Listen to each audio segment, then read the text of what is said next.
2 நாள்ல எங்க வீட்ல ஒரு ஃபங்ஷன் வருது. குலதெய்வ கோயிலுக்கு சாமி கும்பிட போறோம்.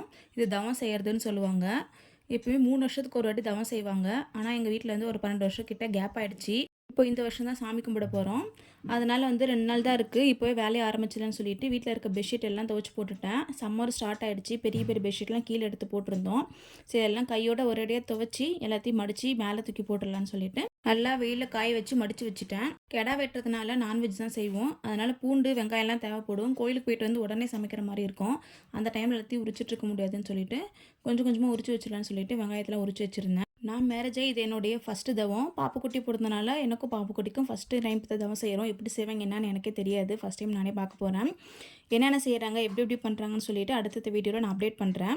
குழம்புக்கு நெறைய தேங்காய் தேவைப்படும். அதனால டைம் இருக்கும்போதே தேங்காய்லாம் உரிச்சு எடுத்து வச்சலான்னு சொல்லிட்டு, அதையும் கையோட உரிச்சு எடுத்து வச்சாச்சு. உங்களுக்கு இந்த வீடியோ புடிச்சிருந்தா லைக் பண்ணுங்க, சப்ஸ்கிரைப் பண்ணுங்க. நெக்ஸ்ட் வீடியோல பார்க்கலாம். பாய்.